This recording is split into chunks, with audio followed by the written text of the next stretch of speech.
জলবায়ু পরিবর্তনের কারণে বিলম্বিত হচ্ছে ঋতু পদার্পণ, যার নেতিবাচক প্রভাব পড়ছে কৃষিখাত তথা খাদ্যোৎপাদনে। কৃষকরা বলছেন শীতকালের দৈর্ঘ্য কমতে থাকায় কমছে ফসল উৎপাদন। এতে উদ্বেগ জানিয়ে গবেষকরা বলছেন জলবায়ু পরিবর্তনের এমন পরিবর্তিত পরিস্থিতিতে খাদ্য নিরাপত্তা নিশ্চিতে দীর্ঘমেয়াদী পরিকল্পনার বিকল্প নেই। আবু তালেব জয়ের ক্যামেরায় উষা ফেরদৌসের রিপোর্ট। যদি শীতটা বেশি পড়ে তাহলে আমাকে শাকসবজি একটু বেশি ফসল ভালো হইব। শীতের কারণে আমাকে একটু ফসলটা ভালো হইব, মাটিতে রসটা একটু বেশি থাকবে। যদি শীতটা না পড়ে তাহলে মাটিটা আর শুকিয়ে যাবো। কুয়াশা না থাকায় এমন হাহাকার কেরানীগঞ্জের উত্তর বাহেরচরের কৃষকের। শুষ্ক মাঠ, কোথাও মাটি ফেটে চৌচির, কোথাও নিরস মাটিতে কৃষকের স্বপ্ন বোনার চেষ্টা।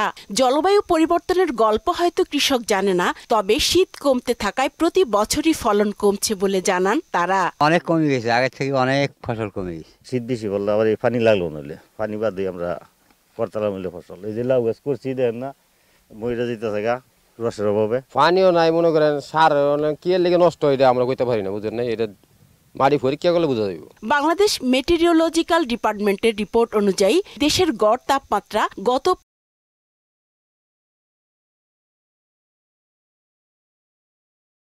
50 বছরে প্রায় 1.5 ডিগ্রি সেলসিয়াস বৃদ্ধি পেয়েছে।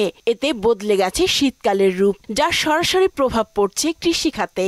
মাটির ক্ষতি কি, মাটির রস থাকে না, পানি দেওয়া লাগে। পানি না দিলে তো কোনো আবাদই হয় না এখন।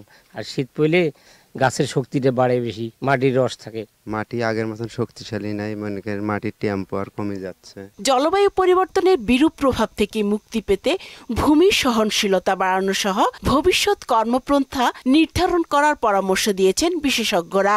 এগ্রিকালচারাল প্র্যাকটিসের সাথে ক্লাইমেটের কম্পোনেন্টগুলোর সরাসরি রিলেশন আছে। যেরকম আমাদের ধান কিংবা গম চাষের জন্য আমাদের 40 ডিগ্রি টেম্পারেচার লাগে। এখন আপনার টেম্পারেচার হয়ে গেল 48 কিংবা 49, তখন ওটার ফলনটা নষ্ট হয়ে যাবে। নর্মালি আমাদের দেশে সবজি চাষ করা হয় শীতকালে, কারণ টেম্পারেচার তুলনামূলকভাবে কম লাগে।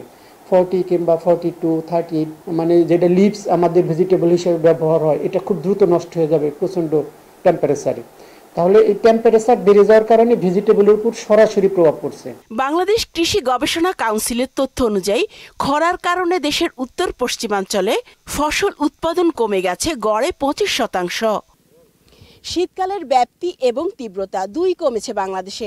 ফলাফল কমছে শীতকালীন সবজি উৎপাদন, আর এতে করে অদূর ভবিষ্যতে হুমকিতে পড়বে খাদ্য নিরাপত্তা। তাই বিশেষজ্ঞরা বলছেন এখনই উদ্যোগ নিতে হবে স্বল্প, মধ্যম ও দীর্ঘমেয়াদী পরিকল্পনার। উষা ফেরদৌস, মোহনা সংবাদ, কেরানীগঞ্জ।